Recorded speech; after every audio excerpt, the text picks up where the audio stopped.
അങ്ങനെ ജീവ രാധികയെ താലി കെട്ടാൻ തുടങ്ങിയതും വരുൺ അകത്തേക്ക് പ്രവേശിക്കുന്നുണ്ട്. വരുണാണെങ്കിൽ ആകെ തകർന്ന് വരുന്നത് പെട്ടെന്ന് രാധിക കാണുന്നുണ്ട് കേട്ടോ. ദേവനാരായണനാണെങ്കിൽ അതിയായ സന്തോഷത്തോടെ വരാൻ പറഞ്ഞ് വരുണിനെ നോക്കി സന്തോഷത്തോടെ കൈ കാണിക്കുന്നുണ്ട്. രാധിക വളരെ വിഷമത്തോടെ വരുൺ വരുന്നത് നോക്കി നിൽക്കുന്നുണ്ട്. ഇതേ സമയം പ്രിയങ്കയും കണിമംഗലത്തുള്ളവരും അങ്ങോട്ട് വരുന്നുണ്ട് കേട്ടോ. പ്രിയങ്കയാണെങ്കിൽ അമ്പലത്തിനകത്തേക്ക് ഓടി വരികയാണ്. പിന്നീട് കണിമംഗലത്തുള്ളവരും വരുന്നുണ്ട്. വീണ്ടും ജീവ താലി കെട്ടാനായിട്ട് ചെല്ലാണ്. കഴുത്തിൽ താലി വെച്ചത് വല്ലാത്തൊരു ദേഷ്യത്തോടെ അത് വലിച്ചെടുക്കുന്നുണ്ട് കേട്ടോ രാധിക. ഇത് കണ്ട് എല്ലാവരും ഞെട്ടാണ്. ജീവിയും എന്താണ് ചെയ്യേണ്ടത് എന്നറിയാതെ നിൽക്കുമ്പോൾ എന്താ മോളെ കാണിച്ചതെന്ന് ദേവനാരായണൻ ചോദിക്കുമ്പോൾ എനിക്കിനി ഒരു താലി കഴുത്തിൽ അണിയാൻ പറ്റില്ല എന്ന് ദേഷ്യത്തോടെ രാധിക പറയുന്നുണ്ട്. ഞാൻ വിവാഹിതയാണ് എന്ന് പറയുമ്പോൾ വരുൺ ഒഴിച്ച് ബാക്കി എല്ലാവരും അത് കേട്ട് ഞെട്ടുന്നുണ്ട് കേട്ടോ.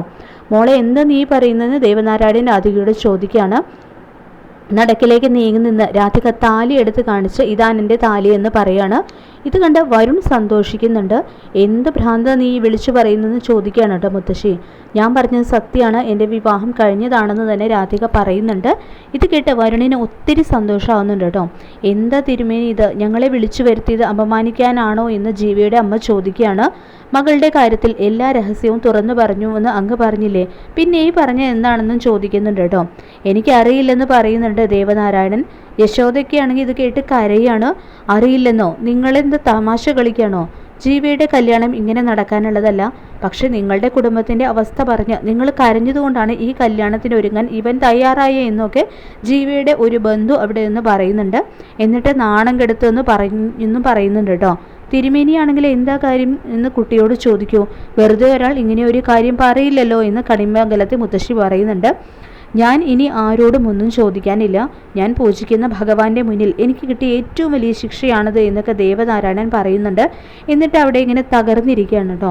ഇത് കണ്ട രേവതിയാണെങ്കിൽ അച്ഛ എന്ന് വിളിക്കുകയാണ്. ഇതിനപ്പുറത്തേക്ക് ദേവനാരായണന് ജീവിച്ചിരിക്കാൻ യോഗ്യതയില്ല എന്ന് പറഞ്ഞ് അവിടെ ഭഗവാന്റെ നടയിലുള്ള പടിക്കെട്ടിൽ തല തല്ലുകയാണ് കേട്ടോ. വേഗം വന്ന് യശോദയും മുത്തശ്ശിയൊക്കെ വന്ന് അദ്ദേഹത്തെ പിടിച്ചു മാറ്റുന്നുണ്ട്. രാധികയെ മുത്തശ്ശി ദേഷ്യത്തോടെ ഇങ്ങോട്ട് എണീകടി എന്ന് പറഞ്ഞ് ഒരടിയും കൊടുത്ത് മാറ്റുകയാണ് കേട്ടോ. എനിക്ക് ജീവിക്കാൻ യോഗ്യതയില്ല എന്ന് പറഞ്ഞു കരഞ്ഞുകൊണ്ട് നിൽക്കുമ്പോൾ അച്ഛനെ കൊല്ലാനാണ് നിന്റെ തീരുമാനമെങ്കിൽ ഇത് ഇവിടെ വരെ കൊണ്ടെത്തിച്ചത് എന്തിനാണെന്ന് ദേഷ്യത്തോടെയും സങ്കടത്തോടെയും യശോദ രാധികയോട് ചോദിക്കുന്നുണ്ട്. പെട്ടെന്ന് യാഥാർത്ഥ്യം എന്താണെന്ന് ഞാൻ പറയാമെന്ന് പറയുന്നുണ്ട് കേട്ടോ വരുൺ. ഇത് കേട്ട് പ്രിയങ്ക അന്താളിപ്പോടെ വരുണിനെ നോക്കുകയാണ്. പെട്ടെന്ന് കൈപ്പോടെ വേണ്ടാന്ന് പറയുന്നുണ്ട് രാധിക. എന്നെ താലി ചാർത്തിയത് മറ്റാരുമല്ല, സാക്ഷാൽ ശ്രീകൃഷ്ണ ഭഗവാനാണ് എൻ്റെ കഴുത്തിൽ താലി കെട്ടിയതെന്ന് രാധിക പറയുന്നുണ്ട്. ശ്രീകൃഷ്ണ ഭഗവാനോ, ഏത് കാലത്തെ കഥയാ നീ ആളുകളെ പറഞ്ഞ് വിശ്വസിപ്പിക്കുന്നതെന്ന് ചോദിക്കുകയാണ് കേട്ടോ ഇതേ സമയം ജീവ. ഞാൻ പറഞ്ഞത് സത്യമാണ്, ഞാൻ ഭഗവാനെ തന്നെയാണ് വരിച്ചതെന്നും രാധിക പറയുന്നുണ്ട്. അതിന് നിങ്ങൾക്ക് തെളിവ് തരേണ്ടത് ഭഗവാൻ തന്നെയാണ്. ഇത്രയും കാലം ഞാൻ പൂജിച്ചത് സത്യമാണെങ്കിൽ അതിനുള്ള തെളിവ് ഇവിടെ ഇപ്പോൾ ബോധ്യപ്പെടുത്തണം. പെട്ടെന്ന് ആകാശം ഇരുണ്ട് മൂടി അമ്പലത്തിലെ മണിയൊക്കെ കിടന്ന് ആടുകയാണ് കേട്ടോ. ഇടിയും വെട്ടുന്നുണ്ട്. പെട്ടെന്ന് ജീവ നമുക്ക് തിരിച്ചു പോകാം, ഇനി എന്ത് കാണാനാണ് ഇവിടെ നിൽക്കുന്നത്? ഇത്രയും പരസ്യമായിട്ട് ഒരു പെൺകുട്ടി താൻ വിവാഹിതയാണെന്ന് പറഞ്ഞിട്ടും ഇനിയും നീ നിന്റെ ആഗ്രഹം മനസ്സിൽ കൊണ്ടു നടക്കുകയാണോ എന്ന് ജീവയുടെ അമ്മയും ചോദിക്കുന്നുണ്ട്. നിനക്ക് തെറ്റുപറ്റിപ്പോയി മോനെ, നീ തിരഞ്ഞെടുത്തവൾ നിനക്ക് യോജിച്ചവളല്ല എന്നും പറയുന്നുണ്ട്. രാധികയുടെ അടുത്ത് വീണ്ടും ഈ ചെറിയ ക്ഷേത്രനടയാണ് നിന്റെ ലോകം. പക്ഷേ എൻ്റെ ലോകം അങ്ങനെയൊന്നുമല്ല. എന്നെ ഇഷ്ടപ്പെടുന്നവരും ആരാധിക്കുന്നവരുമായിട്ട് ഒരുപാട് പേരുണ്ട്. എൻ്റെ ജീവിതത്തിൽ എന്ത് നടന്നാലും അത് പത്രങ്ങളിലും മീഡിയകളിലും ഒക്കെ വരും. ഈ ജീവിയുടെ വിവാഹം മുടങ്ങിയത് പത്രങ്ങളൊക്കെ ആഘോഷിക്കും. പുതിയ പുതിയ വ്യാഖ്യാനങ്ങളൊക്കെ ഉണ്ടാകും. നിന്നെ ഞാൻ ഇഷ്ടപ്പെട്ടു എന്ന ഒറ്റ കാരണം കൊണ്ട് എന്നെയും എൻ്റെ വീട്ടുകാരെയും അപമാനപ്പെടുത്താൻ ഇവർക്ക് അവകാശമില്ല. എനിക്കേറ്റ ഈ അപമാനത്തിന് ഞാൻ തിരിച്ചടി തന്നുവരിക്കുമെന്നൊക്കെ പറഞ്ഞുകൊണ്ട് ജീവ പോവുകയാണ് കേട്ടോ. രാധികയാണെങ്കിൽ വരുണിനെ നോക്കി നടക്കിലേക്ക് കൈകൂപ്പി കരഞ്ഞുകൊണ്ട് പ്രാർത്ഥിക്കുന്നുണ്ട്. ഇത് എവിടുത്തെ ഏർപ്പാടാണ് തിരുമേനിന്ന് ചോദിക്കുകയാണ് കേട്ടോ കൽപ്പന. അഹങ്കാരമാണ് നിങ്ങളുടെ മകൾ കാണിച്ചതെന്നും പറയുന്നുണ്ട്. കൽപ്പനയെന്ന് പത്മിനി വിളിക്കുമ്പോൾ പറയുന്നത് കൊണ്ട് എന്താ അമ്മയെ തെറ്റ്? അത് തെറ്റ് ആര് ചെയ്താലും അത് തെറ്റ് തന്നെയല്ലേ എന്ന് കൽപ്പന പറയുന്നുണ്ട്. പെട്ടെന്ന് വരുടൊന്ന് വന്നേന്ന് പറഞ്ഞ് പ്രിയങ്ക കൂട്ടിക്കൊണ്ട് പോവാണ് കേട്ടോ. പുറത്തെത്തിയതിന് ശേഷം എൻ്റെ ചേച്ചിയുടെ വിവാഹത്തിൽ പങ്കെടുക്കാൻ എനിക്ക് തിടുക്കമില്ല. നിങ്ങൾക്ക് എന്തായിരുന്നു തിടുക്കം എന്ന് ചോദിക്കുകയാണ് കേട്ടോ പ്രിയങ്ക വരുണിനോട്. പറ, എനിക്കില്ലാത്ത എന്ത് പ്രത്യേകതയാണ് ചേച്ചിയിൽ നിങ്ങൾ കണ്ടതെന്ന് പറയാൻ ആവശ്യപ്പെടുന്നുണ്ട് പ്രിയങ്ക. പെട്ടെന്ന് പ്രിയങ്കയെന്ന് വിളിച്ച് മുത്തശ്ശി വന്ന് എന്താ മോളെ ഇത്? ഇത്രയും കോലാഹലം അകത്ത് നടക്കുമ്പോൾ ഈ ചോദ്യം ചെയ്യൽ വേണോ എന്ന് ചോദിക്കുകയാണ്. വരുൺ വിവാഹത്തിന് വന്ന കാര്യമാണ് അറിയേണ്ടതെങ്കിൽ നിന്റെ ഭർത്താവ് നിന്റെ ചേച്ചിയുടെ സഹോദര സ്ഥാനത്തല്ലേ? സഹോദരിയുടെ വിവാഹത്തിന് ആരാ അപ്പോൾ മുന്നിൽ നിൽക്കേണ്ടതെന്നൊക്കെ ചോദിക്കുകയാണ് കേട്ടോ മുത്തശ്ശി. ദേവനാരായണനാണെങ്കിൽ വീണ്ടും കരഞ്ഞുകൊണ്ട് പ്രാർത്ഥിച്ച് അടിയനെ പിന്നെ എന്തിനെ ഇങ്ങനെ ഒരു ഗതികേടിൽ കൊണ്ടെത്തിച്ചേ എന്നൊക്കെ പറയുന്നുണ്ട്. ഇനി എനിക്ക് അഭിമാനമുണ്ടോ? എനിക്ക് ജീവിക്കാൻ അർഹതയുണ്ടോ?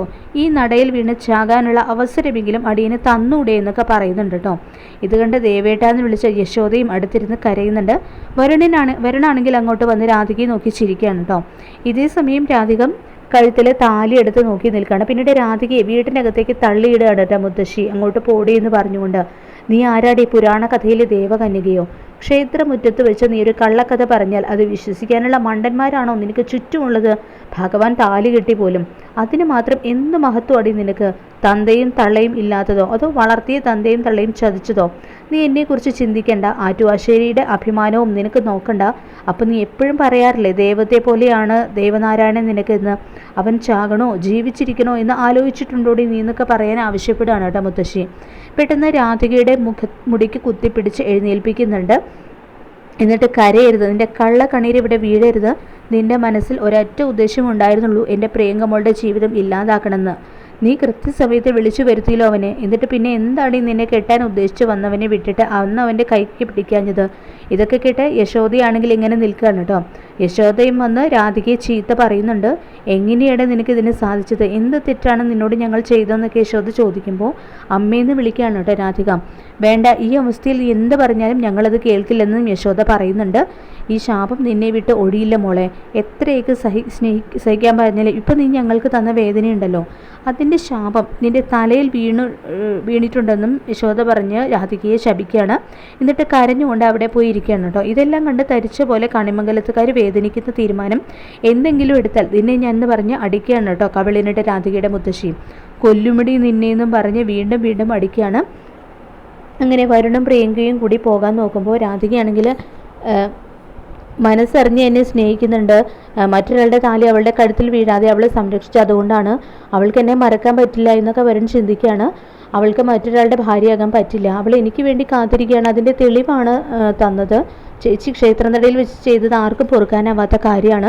അച്ഛനും അമ്മയും അതെങ്ങനെ അതിജീവിക്കുന്നു എനിക്കറിയില്ലെന്നൊക്കെ പറയുന്നുണ്ട് കേട്ടോ പ്രിയങ്ക. പക്ഷെ വരുൺ ഒരു കാര്യത്തിലും ഇടപെടാൻ പോകരുത്, ഇനി ചേച്ചിയോട് ഒരു വാക്ക് പോലും മിണ്ടാൻ നിൽക്കരുതെന്നും പ്രിയങ്ക പറയുന്നുണ്ട്. ഞാൻ ആരോട് എന്ത് ചെയ്യണമെന്ന കാര്യം എനിക്കറിയാം, അതിൻ്റെ തൻ്റെ ഉപദേശവും ആവശ്യമില്ല എന്ന് പറയുന്നുണ്ട് കേട്ടോ വരുൺ. ക്ഷേത്രത്തിൽ ഇപ്പോൾ നടന്നതൊക്കെ ചേച്ചി സ്വയം തീരുമാനിച്ചതാണോ അതോ ആ തീരുമാനത്തിന് പിന്നിൽ വരുണുമുണ്ടോ എന്ന് ചോദിക്കുകയാണ് കേട്ടോ പ്രിയങ്ക. ഇതൊന്നും നമ്മൾ തമ്മിൽ ചർച്ച ചെയ്യേണ്ട കാര്യമില്ല എന്ന് പറയുന്നുണ്ട് വരുൺ. ജീവിതം പങ്കുവെക്കേണ്ട കാര്യമൊന്നും നമുക്കിടയിലില്ല, പിരിയാനുള്ള കരാർ മാത്രമേ ഉള്ളൂ എന്നും പറയുന്നുണ്ട്. ഒരു കരാറിൻ്റെ കാര്യം പറഞ്ഞ് എന്നെ അത്ര വില കുറഞ്ഞവളായി കാണണ്ട. ഇനി വരുൺ ആറ്റുവാശ്ശേരിയിലേക്ക് പോവില്ല, എൻ്റെ കുടുംബത്തിലെ ആരെയും കാണില്ല, ചേച്ചിയുമായിട്ട് സംസാരിക്കില്ല. ഇതിൻ്റെ തീരുമാനം എന്ന് പ്രിയങ്ക പറയുമ്പോൾ നിൻ്റെ തീരുമാനങ്ങൾ അനുസരിക്കാൻ ഞാൻ ഇതിൻ്റെ വളർത്തുന്നായൊന്നുമല്ല. വിവാഹത്തിൽ പകരം കയറി നിന്നവളെ എന്ത് വാക്ക് പറഞ്ഞാണ് വിശ്വസിപ്പിക്കുക? അതല്ലേ നീ എന്നോട് ചെയ്തെന്ന് വരുൺ തിരിച്ച് ചോദിക്കുന്നുണ്ട് കേട്ടോ. നല്ല രീതിയിൽ പോയിക്കൊണ്ടിരുന്ന എൻ്റെ ജീവിതം ഇല്ലാതാക്കിയത് നീയാണ്, അതിന് കാരണക്കാരി നീയാണെന്നും വരുൺ പറയുന്നുണ്ട്. വരുൺ പറയുന്നത് കേൾക്കൂ എന്ന് പ്രിയങ്ക പറഞ്ഞപ്പോൾ വരുൺ പെട്ടെന്ന് സ്റ്റീരിയോ ഉറക്കെ വെക്കുകയാണ് കേട്ടോ. എനിക്കല്പം മനസ്സമാധാനം വേണമെന്നും പറയുന്നുണ്ട്. ദേവനാരായണനാണെങ്കിൽ ഉറങ്ങാൻ കിടക്കുമ്പോൾ അമ്പലത്തിൽ വെച്ചുണ്ടായ ഇൻസിഡൻസ് ഒക്കെ ഓർക്കുന്നുണ്ട് കേട്ടോ. രാധിക വിവേകതയാണെന്ന് പറയുന്നതും പറ്റും. ഇതേ സമയം രാധിക അങ്ങോട്ടേക്ക് വന്ന് ദേവനാരായണൻ്റെ കാലിൽ പിടിക്കുകയാണ്. എന്നിട്ട് തൊഴുകയും ചെയ്യുന്നുണ്ട്. കരഞ്ഞുകൊണ്ട് അച്ഛൻ എന്നെ ശപിക്കാൻ തോന്നുന്നില്ലെന്ന് ചോദിക്കുകയാണ് കേട്ടോ രാധിക. അച്ഛൻ്റെ അഭിമാനം, നമ്മുടെ കുടുംബത്തിൻ്റെ അന്തസ്സ്, അതൊക്കെ ഒറ്റ നിമിഷം കൊണ്ട് ഞാൻ ഇല്ലാതാക്കിയില്ലേ? കുഞ്ഞുനാളിൽ കണ്ടെത്തിയപ്പോൾ തന്നെ വലിച്ചെറിയാൻ തോന്നിയിരുന്നില്ലേ? വളർത്ത് വലുതാക്കിയ സമയത്ത് എപ്പോഴെങ്കിലും ഇവളൊന്ന് ചത്ത് കിട്ടിയിരുന്നെങ്കിൽ ആഗ്രഹിച്ചില്ലെന്നൊക്കെ ചോദിക്കുകയാണ് കേട്ടോ രാധിക. ദേവനാരായണൻ ഒരു ചെറിയ മനുഷ്യനാണ്, പക്ഷേ അയാളുടെ മനസ്സിൽ ഒരു വലിയ ലോകം ഉണ്ടായിരുന്നു, അത് മുഴുവൻ നീയാണെന്ന് പറയുന്നുണ്ട് കേട്ടോ അയാൾ. ഇത് കേട്ട് രാധിക പൊട്ടിക്കരയാണ്. നിന്നെ വെറുക്കാനും ശപിക്കാനും എനിക്ക് പറ്റില്ല മോളെ. എന്നൊക്കെ പറയുമ്പോൾ ഇവിടെ നിന്ന് എവിടെയും പോകണ്ട അച്ഛാ, എനിക്ക് അച്ഛനെയും അമ്മയെയും വിട്ട് എങ്ങോട്ടും പോകണ്ട. ഒരു പെണ്ണ് ഭർത്തൃമതിയാകുമ്പോൾ മാത്രമാണ് ജീവിക്കുന്നത്, അവൾക്ക് തനിച്ചും ജീവിച്ചുകൂടെ? ഭഗവാനെ സ്നേഹിച്ചൂടെ? ശിഷ്ട ജീവിതം അതിനായിട്ട് മാറ്റി വെച്ചൂടെ? അതുപോലെ ഒരു ജീവിതം അതുപോലെ അച്ഛാ എനിക്കിന്ന് ചോദിക്കാൻ കേട്ടോ രാധിക. ചെയ്ത തെറ്റിന് പരിഹാരമായിട്ട് ഈ ജീവൻ തന്നെ ഉപേക്ഷിക്കണമെങ്കിൽ അച്ഛൻ പറഞ്ഞു. അച്ഛൻ അവകാശപ്പെട്ടതാണ് ഈ ജീവൻ. ജന്മം മാത്രമല്ല മരണവും ദൈവത്തിൻ്റെ കനിവാണ്. പക്ഷെ ദൈവങ്ങൾ ആ കനിവ് എന്നോട് കാണിച്ചില്ലെന്ന് പറയുന്നുണ്ട് ദേവനാരായണൻ. ഉണ്ടായിരുന്നെങ്കിൽ വീണ്ടും പോയ ആ നടയിൽ നിന്ന് ജീവനോടെ ഞാൻ എണീക്കില്ലായിരുന്നു. നാളെ ദൈവപ്രശ്നത്തിന് ആളെത്തുന്നുണ്ട്. ഇതുവരെയുള്ള ദൈവപ്രശ്നങ്ങളിലെല്ലാം എല്ലാവരുടെയും മുന്നിൽ തലയടപ്പോടെ നിന്നവനാണ് ഞാൻ. പക്ഷെ നാളെ എൻ്റെ തല കുനിഞ്ഞു തന്നെ ഇരിക്കുമെന്ന് പറയുന്നുണ്ട് കേട്ടോ അയാൾ. പോയിക്കോ എൻ്റെ മോൾ, പോയിക്കോ, എനിക്ക് ഈ സംസാരം തുടരാൻ താല്പര്യമില്ലെന്ന് പറയുന്നുണ്ട്.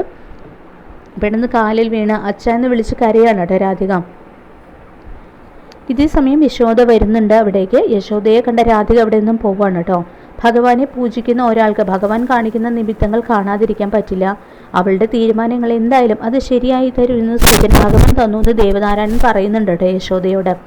നേരം പുലരുമ്പോൾ എന്ത് സംഭവിക്കുമെന്ന് എനിക്കറിയില്ല യശോദേ, പക്ഷേ എനിക്കൊരിക്കലും വെറുക്കാനാവില്ല എൻ്റെ മോളെയെന്നും പറയുന്നുണ്ട് അയാൾ. രാധികയാണെങ്കിൽ ഇതേ സമയം കരഞ്ഞുകൊണ്ട് കൃഷ്ണ വിഗ്രഹം എടുക്കുകയാണ് കേട്ടോ. എന്നിട്ട് പ്രാർത്ഥിക്കുകയാണ് അച്ഛനെ വേദനിപ്പിക്കരുതെന്ന് പറഞ്ഞുകൊണ്ട്. ഇന്ന് രാത്രിയിൽ അടിയൻ്റെ ജീവിതം ഇല്ലാതാകട്ടെ, അതിനേക്കാൾ സന്തോഷം അടിയന് വേറെ ഒന്നുമില്ല എന്നും പറയുന്നുണ്ട്. പിന്നീട് കണിമംഗലത്ത് വരുണിൻ്റെ അച്ഛൻ സംഭവിച്ചത് വലിയൊരു കാര്യം തന്നെയാണ്. പക്ഷേ ഇതിൽ ആരെയാണ് കുറ്റപ്പെടുത്തുന്നുണ്ട് അറിയില്ലെന്ന് പറയുന്നുണ്ട്. ആ കുട്ടി അങ്ങനെ ഒരു കാര്യം വിളിച്ചു പറയുക എന്ന് പറയുമ്പോൾ ക്ഷേത്രത്തിൽ സംഭവിച്ച അത്ഭുതങ്ങൾക്ക് നിങ്ങളും സാക്ഷിയില്ലെന്ന് പറയുന്നുണ്ട് കേട്ടോ വരുണിൻ്റെ അച്ഛൻ. അതേ പറഞ്ഞു കേട്ടിട്ടേ ഉള്ളൂ ദൈവത്തിൻ്റെ ഇടപെടലിനെ കുറിച്ച്. പക്ഷേ ആ കുട്ടി അങ്ങനെ വിളിച്ചു പറഞ്ഞപ്പോൾ അതുവരെ ഇല്ലാതിരുന്ന വല്ലാത്തൊരു മണിയൊച്ച ശംഖിൻ്റെ മുഴക്കമൊക്കെ വല്ലാത്ത ഒരു അനുഭൂതിയായിരുന്നു എന്ന് പറയുന്നുണ്ട് കേട്ടോ പത്മിനി. എല്ലാം ഭഗവാന്റെ മായ, ആ കുട്ടിയുടെ വിധി വേറെന്തോ ആയിരുന്നു, അതല്ലേ അതിൻ്റെ അർത്ഥം എന്ന് പറയുന്നുണ്ട് വരുണിൻ്റെ മുത്തശ്ശി. ഇനിയിപ്പോൾ ഇതിൻ്റെ പേരിൽ നമ്മുടെ കുടുംബത്തിൽ ഇതിനെക്കുറിച്ച് സംസാരമോ അത് അവരോട് ചോദിക്കാനോ അതിന് ഇവിടെ നിന്നാലും പോകണ്ടായെന്നും വരുണിൻ്റെ അച്ഛൻ പറയുന്നുണ്ട്. ഇതേ സമയം വരുണിനോട് വീണ്ടും വഴക്കിടുന്നുണ്ട് കേട്ടോ പ്രിയങ്ക. രാധിക ചേച്ചിയെ കാണുകയും സംസാരിക്കുകയും ചെയ്യില്ല എന്ന് എനിക്ക് ഉറപ്പ് വേണമെന്ന് പ്രിയങ്ക പറയുമ്പോൾ എന്തിനെന്ന് തിരിച്ചു ചോദിക്കുകയാണ് വരുൺ. എനിക്ക് വാക്ക് തരാൻ പറ്റില്ല എന്നും പറയുന്നുണ്ട് കേട്ടോ വരുൺ. ചേച്ചി തൻ്റെ വിവാഹം മുടക്കാൻ ശ്രമിച്ചത് ആരുടെ നിർദ്ദേശത്തിലാണെന്ന് പ്രിയങ്ക ചോദിക്കുമ്പോൾ അതിന് നിങ്ങൾക്ക് എന്തെങ്കിലും പങ്കുണ്ടോ എന്ന് ഞാൻ ചോദിക്കുന്നതെന്നും പ്രിയങ്ക പറയുമ്പോൾ ഇവിടെ നിന്ന് ഒന്ന് ഇറങ്ങി പോകാമോ? എടോ എനിക്ക് അല്പം സ്വസ്ഥത വേണമെന്ന് പറയുന്നുണ്ട് കേട്ടോ വരുൺ. ഞാൻ പോകില്ല, ഞാൻ മാത്രമല്ല വരുണും ഈ മുറിയിൽ നിന്ന് പുറത്തു പോകില്ല എന്ന് തന്നെ പ്രിയങ്ക പറയുന്നുണ്ട്.